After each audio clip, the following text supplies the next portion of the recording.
osmosis. Back at it again, this time with all the facts. Enjoy the show, America. If anyone needs to be fact-checked, I think it should be the media. There are news outlets that make mistakes from time to time. We own up to those mistakes. We correct those mistakes. Not always. I have many you guys haven't owned up to I could get to. We do on our people. YouTube deleted it for no other reason than it was telling a different story. That only happens in fascist and communist regimes. So Susan Wojcicki, who is the head of YouTube, Sergey Brin and Larry Page, who are running Google, Mark Zuckerberg, who is running, God, what a joke, he's running Facebook. You are agents of fascism. You are everywhere. Throughout April and May, YouTube, part of Google, took down any video that, quote, explicitly disputes the efficacy of global or local health authority recommended guidance. If you dared to question the decrees of the politicians, some of whom are impressive and wise, many of whom are dumb and making it up as they go along, but if you criticized them, you were censored, and many were censored for doing that. Facebook CEO Mark Zuckerberg recently explained why censorship isn't really bad. In fact, it saves lives. And there's still people are so scared they're dying in their homes as opposing to seek medical care. Yeah, and that brings me to this point. The media, without whom this could not have happened, they are beyond disgusting. And I really would like members of the mainstream media around the world just to go and find their kids or their grandkids, look them in the eye, and see if you can have the self-respect to do that, because you are destroying their future by what you've done, by lying to the public, by taking the official version of everything and just pounding it out to people as if it's true, without question, who are cheering when people like me and you are deleted. Oh yeah. It's absolutely key so that we get to the peak and those numbers really start to come down. You know, within a month or so of hitting that peak, if we put in place the right prioritized testing, where the right people are tested and they get quick results, and we have contact tracing, then we will be able to start opening up. But it won't be a totally normal situation until we get a vaccine so that everybody's protected. So, and I said to you, Brian, I think it was in the first interview when we talked about the vaccine, I said the vaccine already exists. The vaccine already exists. And all this stuff, oh, we're trying to find a vaccine, and what was it this Matt Hancock bloke, this health secretary in Britain, said the other day? We're having human trials on the vaccine, and we've done in weeks what normally takes years. That could actually derail it at any given time. The first that we saw was we went into a phase 1 trial very quickly, really with record speed. And we did it with 3 doses.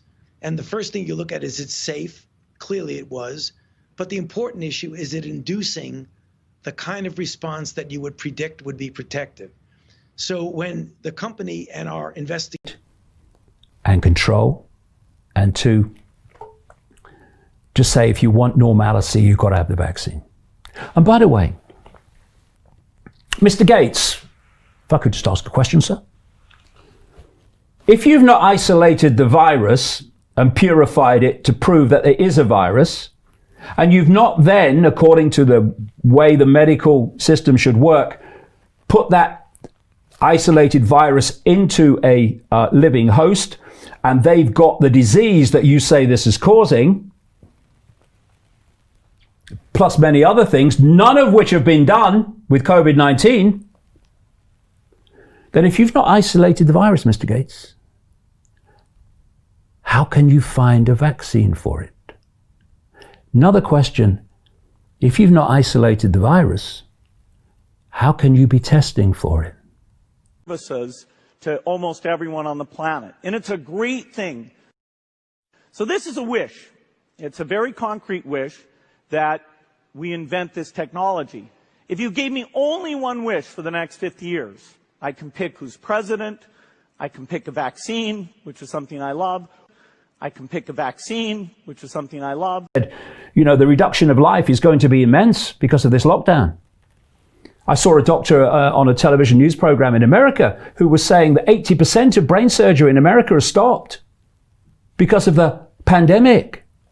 And so, because the hospitals are basically empty all over the world, doctors laid off in America, etc., this is why you're seeing nurses and medical staff making dancing videos in hospitals to a backdrop of empty wards because they got nothing to do.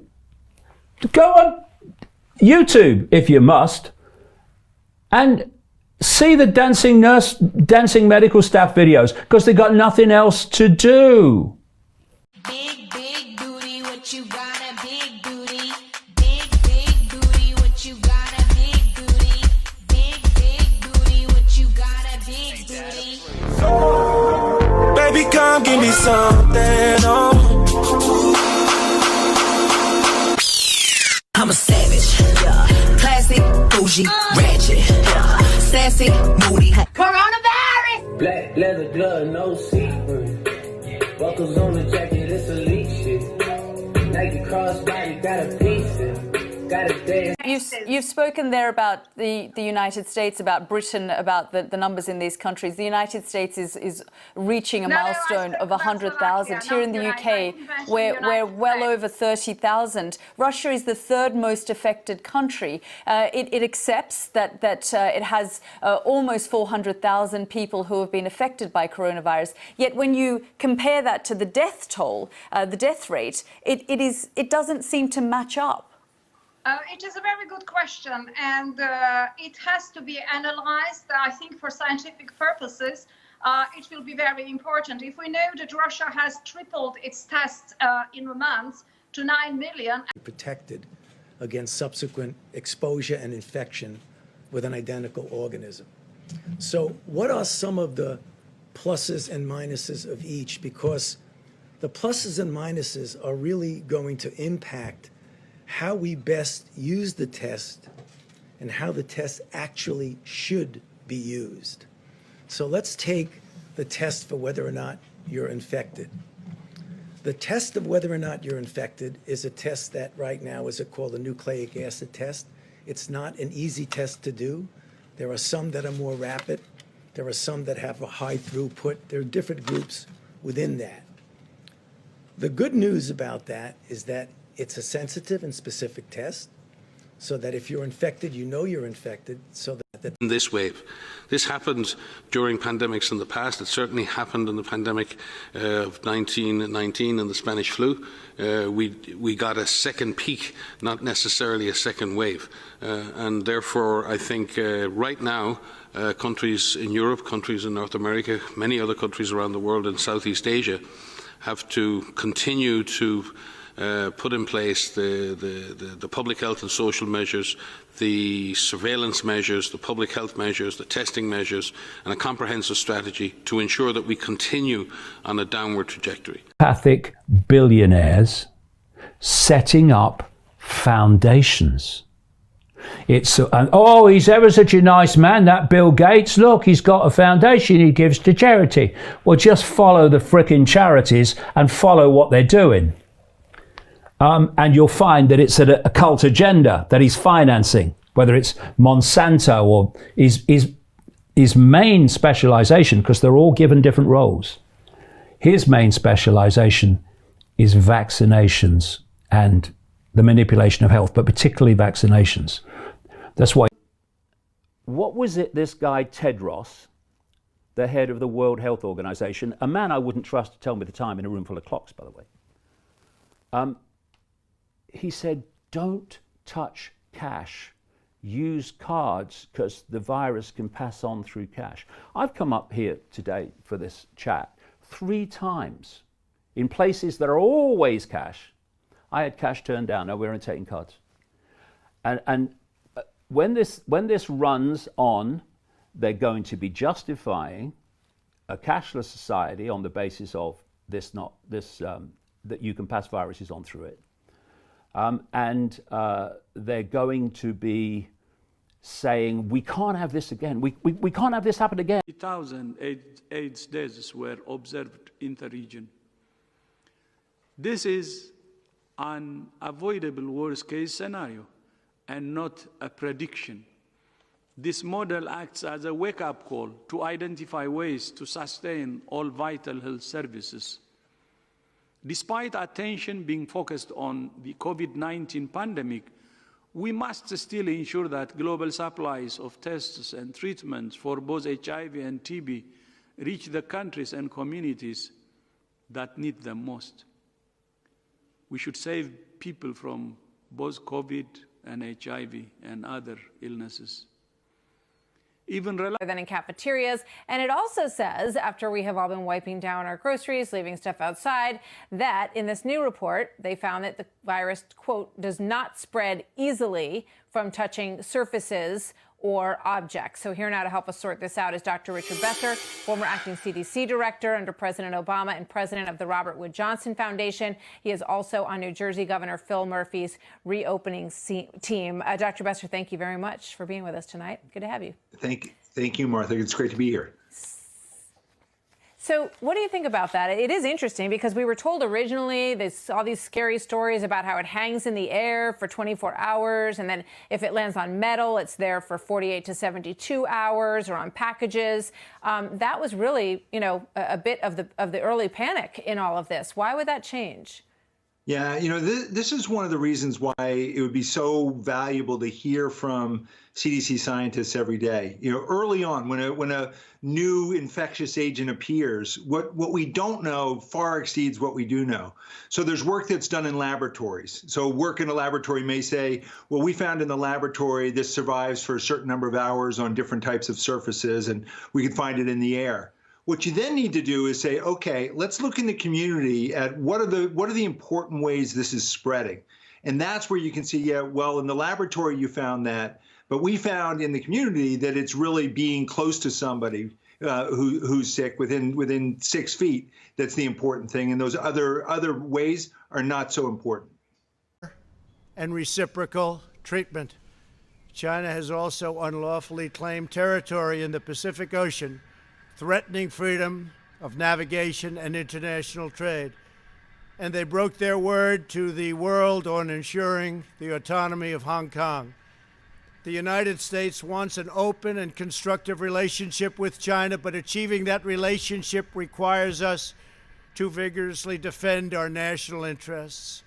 The Chinese government has continually violated its promises to us and so many other nations. These plain facts cannot be overlooked or swept aside. The world is now suffering as a result of the malfeasance of the Chinese government. China's cover-up of the Wuhan virus allowed the disease to spread all over the world, instigating a global pandemic that has cost more than 100,000 American lives and over 1 million lives worldwide.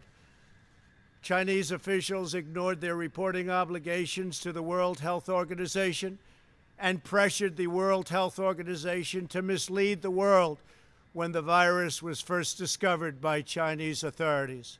Countless lives have been taken and profound economic hardship has been inflicted all around the globe.